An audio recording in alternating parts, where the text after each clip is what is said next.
ভারতের সবচেয়ে বেশি খাওয়া হয় এমন বিস্কুট পার্লেজির গল্প তেমন আকর্ষণীয়, তেমনি কিছুটা দুঃখজনকও। পার্লেজির প্যাকেটে যেই ছোট্ট মেয়েটির ছবি দেখা যায় এবং নিরমা ওয়াশিং পাউডারের প্যাকেটের সাদা ফ্রক পরা মেয়েটির কথা যদি বলি, তাহলে প্রশ্ন আসে এই দুই মেয়ের বর্তমান অবস্থা কেমন। বহু বছর ধরে প্যাকেটে দেখা যাওয়া এই দুই মেয়ের ছবি এখন কেমন দেখায়, চলুন ভিডিও শুরু করা যাক। প্রথমে কথা বলি পার্লেজির প্যাকেটে থাকা সেই কিউট মেয়েটিকে নিয়ে। তবে তার আগে জেনে নিই পার্লেজির ৮২ বছরের পুরনো ইতিহাস। এর শুরু হয় মুম্বাইয়ের ভিলে পার্লে এলাকায় একটি পুরনো বন্ধ হয়ে যাওয়া ফ্যাক্টরি থেকে। সালটা ছিল ১৯২৯, যখন ব্যবসায়ী মোহনলাল দয়াল সেই ফ্যাক্টরি কিনে সেখানে কনফেকশনারি তৈরি করা শুরু করেন। ধীরে ধীরে পার্লেজি কোম্পানি আয়ের দিক থেকে উন্নতি লাভ করে। ১৯৩৯ সালের দিকে পার্লেজির ব্যবসায়ীরা এক সুন্দরী শিশুর ছবি বিস্কুটের প্যাকেটে ছাপান। এই ছবি ঘিরে অনেক চর্চা শুরু হয়। এই ছবি সম্পর্কে বরাবরই এক মহিলার নাম উঠে এসেছে, তিনি হলেন নাগপুরের নীরু দেশপান্ডে। তবে কিছু বছর আগে যখন মিডিয়াতে এই নিয়ে প্রচুর খবর ছড়ায়, তখন পার্লেজির প্রোডাক্ট ম্যানেজারকে সামনে আসতে হয়। তিনি স্পষ্ট জানিয়ে দেন যে প্যাকেটে দেখা সেই মেয়েটির ছবি আসলে কারোর বাস্তব ছবি নয়, এটি একটি কল্পিত ছবি, যেটি ১৯৬০-এর দশকে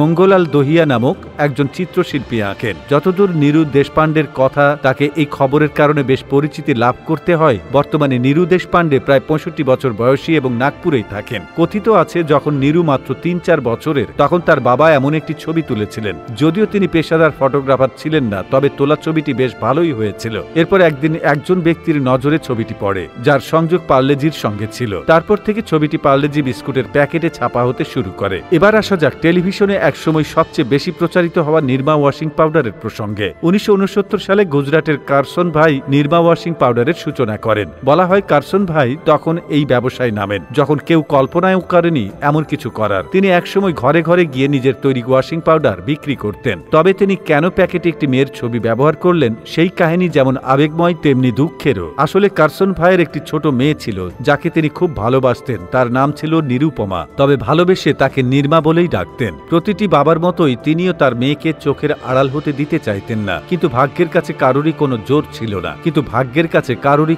চলে না। একদিন কোথাও যাওয়ার পথে নিরুপমার দুর্ঘটনায় হয়। এই ঘটনায় কারসন ভাই এতটাই ভেঙে পড়েছিলেন যে তাকে সামলানো করা হয়ে পড়ে। তিনি সবসময় চাইতেন তার মেয়ে বড় হয়ে নাম করুক, কিন্তু তার স্বপ্ন পূরণ হওয়ার আগেই মেয়ের ঘটে। তখন তিনি ঠিক করেন তার মেয়েকে চিরস্মরণীয় করে রাখবেন। এরপরই তিনি শুরু করেন নিরমা ওয়াশিং পাউডার এবং প্যাকেটে নিজের মেয়ের ছবি ছাপাতে শুরু করেন। আজ হয়তো তার মেয়ে নিরমা পৃথিবীতে নেই, কিন্তু তার ছবি আজও নিরমা ব্র্যান্ডের মাধ্যমে পুরো বিশ্বে পরিচিত হয়ে আছে। তো বন্ধুরা, এই ভিডিওটি ভালো লেগে থাকলে আমাদের কমেন্ট করে জানিয়ে দিন। আবারও আসবো নতুন কোনো তথ্য নিয়ে। সে পর্যন্ত ভালো থাকুন, সুস্থ থাকুন। এতক্ষণ আমাদের সাথে থাকার জন্য আপনাদেরকে অসংখ্য ধন্যবাদ।